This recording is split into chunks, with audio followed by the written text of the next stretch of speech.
Shalom, meu amigo, shalom, minha amiga. Paz seja convosco.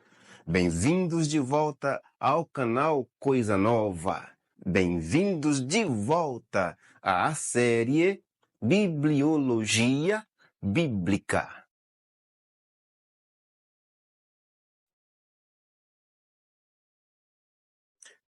Continuando as minhas narrativas sobre o Islã e o Alcorão, esta é a parte 5. Nós vamos falar um pouco mais sobre a história de Avram, Sarai e Hagar. Na parte 4, falei da mudança de Terah, Avram, Sarai, Lot e sua companhia de Ur-Kasdim para Haran. Na parte 4, também falei sobre a proposta de Sarai, que era estéril, dando a Avram por mulher a Hagar, sua serva. Falei também da contenda que houve entre Hagar e Sarai por conta da gravidez de Hagar. Lembrando que essa relação Avram e Hagar se deu de modo consensual. Avram, Hagar e Sarai estavam de acordo. Por conta da contenda entre Hagar e Sarai, Hagar fugiu de Sarai, chegando ao lugar deserto, ou melhor dizendo, ao deserto de sua solidão, onde, como dissemos na parte 4, aconteceu algo maravilhoso. E este algo maravilhoso nós vamos ver agora.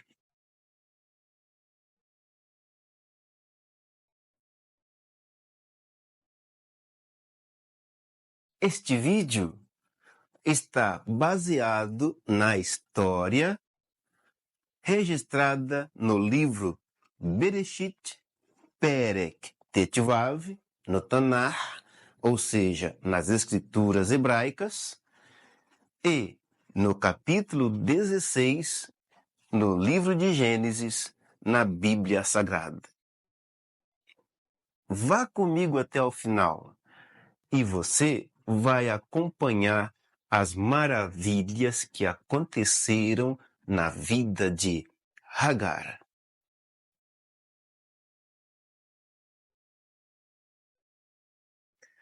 O título desta parte 5, eu estou intitulando de E chamarás o seu nome Ismael. Em hebraico, Vekarat chamou Ismael. Esse título ou subtítulo desta parte se dá de modo central e geral, porque o personagem principal deste episódio será um menino. Um menino que não é tão falado. Um menino que de repente não seja tão conhecido. Um menino que não tenha, talvez, conseguido ênfase, espaço nos comentários de todos aqueles que praticam algum tipo de fé. Um menino chamado Ismael.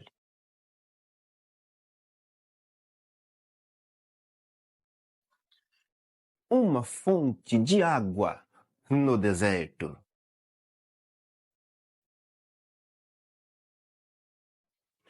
Em Hamaim Bamidbar.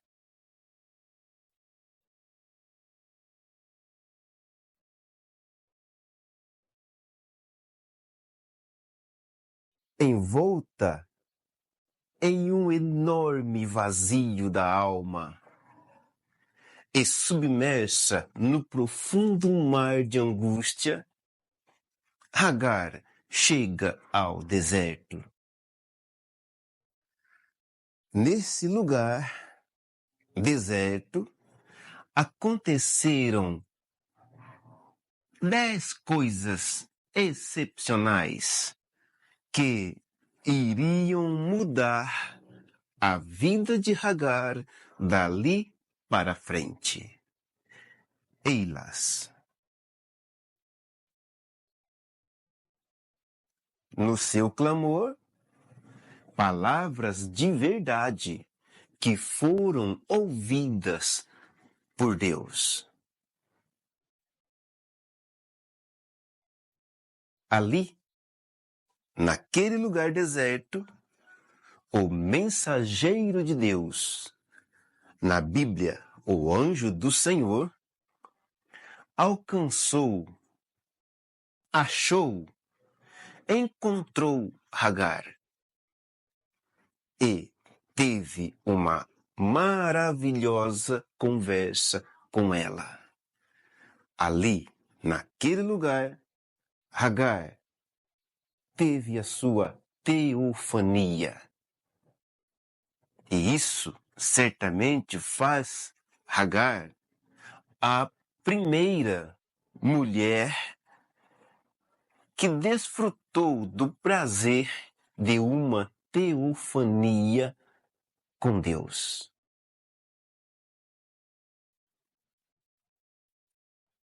Ao conversar com Agar, o mensageiro de Odevavê aconselha Agar a voltar para a casa de Sarai. Aconselha ainda a se humilhar debaixo das mãos de Sarai. E, nessa conversa, Agar certamente vê aquele seu vazio sendo preenchido. E isso se tornou uma maravilha na vida de Agar.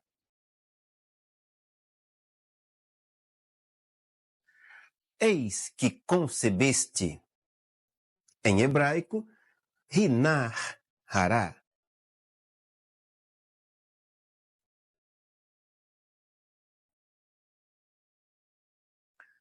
O mensageiro de Odevavê confirma a conceição de Agar.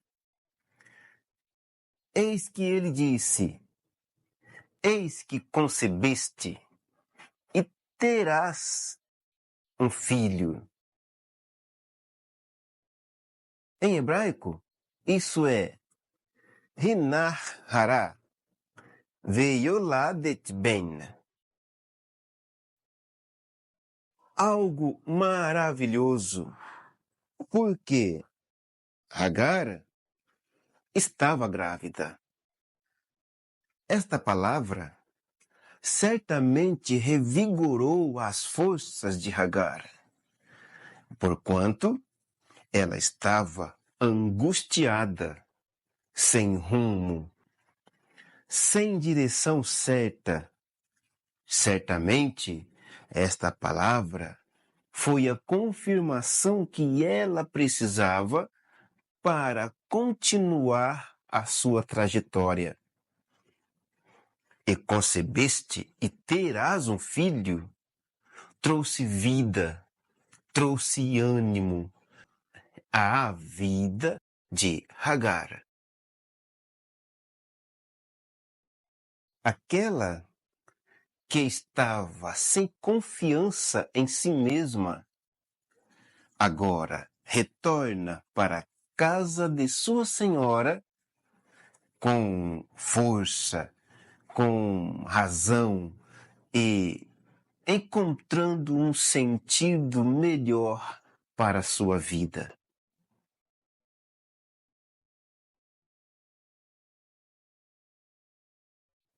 e chamarás o seu nome Ismael. Em hebraico, Vekarat chamou Ismael. Não posso deixar de enfatizar que não foi Avram, não foi Sarai, nem Hagar quem escolheu ou quem nomeou o filho que ainda ia nascer. Mas o próprio mensageiro de Odevavê foi que disse: concebeste e terás um filho, e chamarás o seu nome Ismael. Isso significa que o nome Ismael foi dado pelo próprio Deus. Não foi Hagar quem o escolheu, mas o próprio Deus o nomeou Ismael.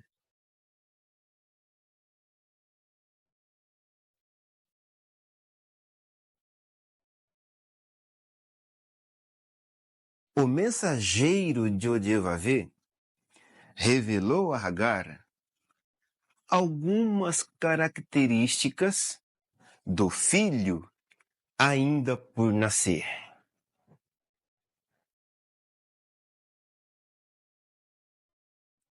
Em hebraico, o texto diz: Vehu irie pere Adam, e ele será um homem bravo.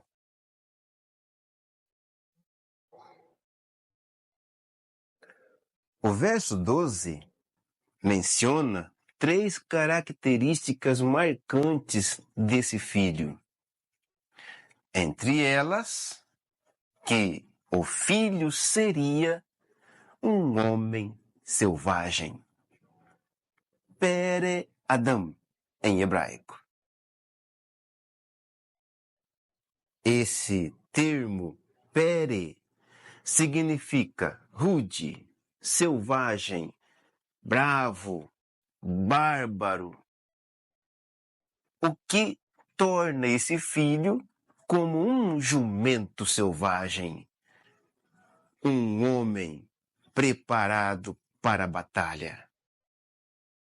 Assim, esse menino Ismael nasceria para ser um oponente, um homem de garra, um homem de guerra, alguém disposto para batalha.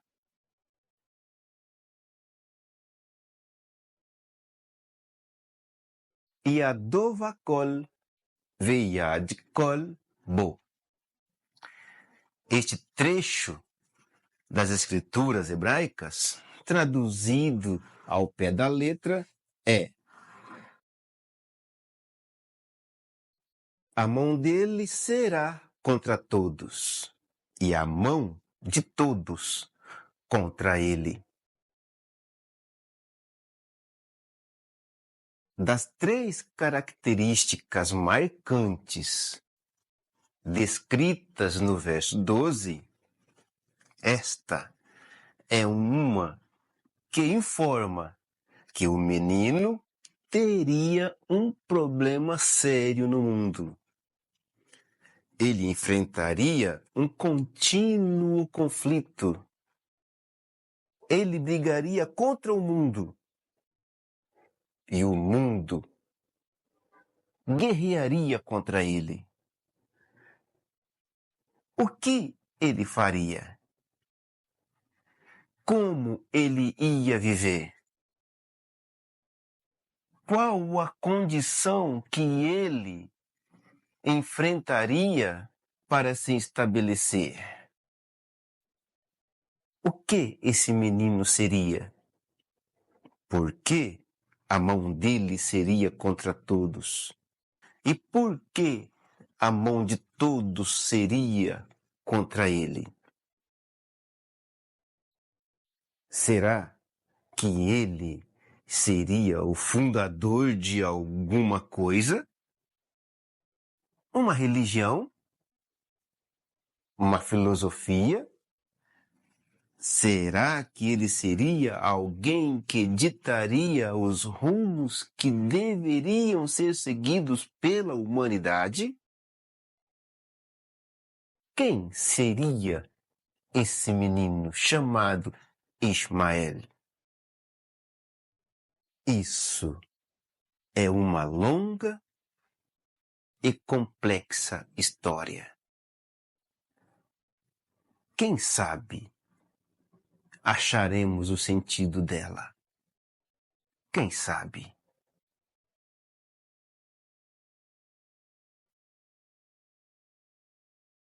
Ishkan, ele habitará.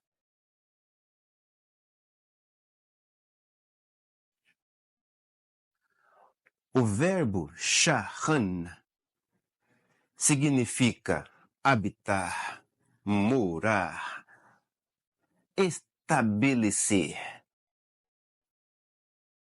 Desse modo, fica subentendido que a palavra que diz que diante da face de seus irmãos ele habitará,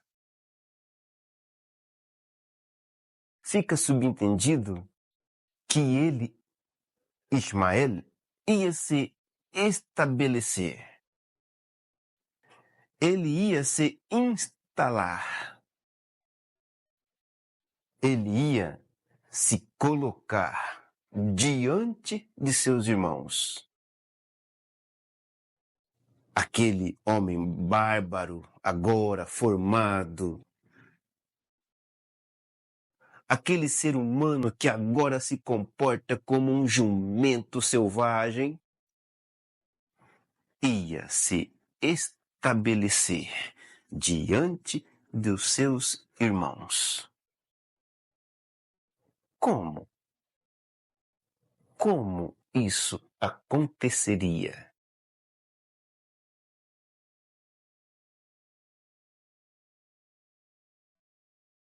El Roi, o Deus que vê.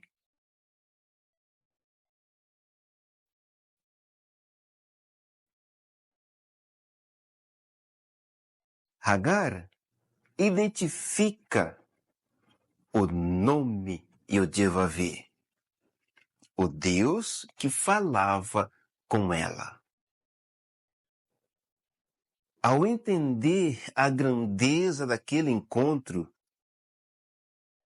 Hagar olha para aquele que falava com ela e diz: Atá el Roi, ou seja, tu és o Deus que vê. Esta palavra, tu és o Deus que vê, tem muito mais profundidade do que simplesmente uma expressão linguística. Tu és o Deus que vê é a confirmação de quem falava com ela era o próprio Yod-Heh-Vav. Tu és o Deus que vê ainda significa que Hagar diferencia Yod-Heh-Vav dos outros deuses. Yod-Heh-Vav vê. Outros deuses não veem.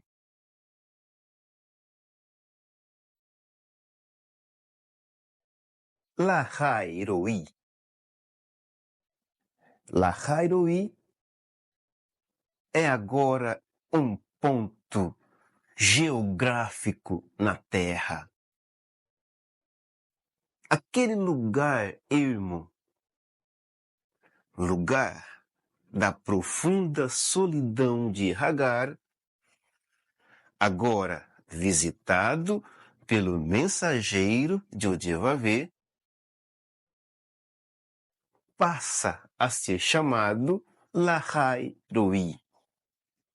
Isso quer dizer que a teofania de Hagar serviu para que aquele lugar que antes não chamava de um nome específico, agora passasse a ser chamado Lahai Roi.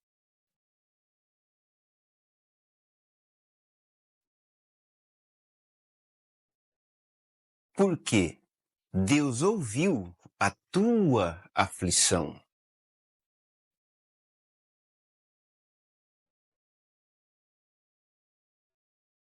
Enfim, a última coisa maravilhosa que acontece na vida de Hagar a partir daquele momento é que agora Hagar retorna à casa da sua senhora com a certeza de que não está mais sozinha, porque Deus ouviu a sua aflição.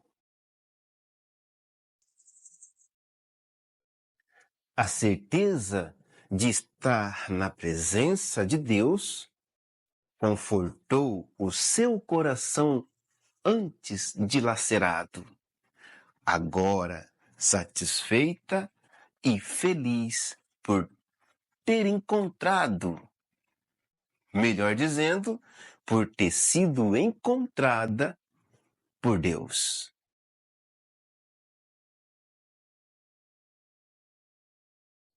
Hagar se manteve silente, porquanto não revelou os sons das palavras angelicais que ouvira no seu deserto. Nem tampouco revelou o nome Ismael até que chegou o momento exato.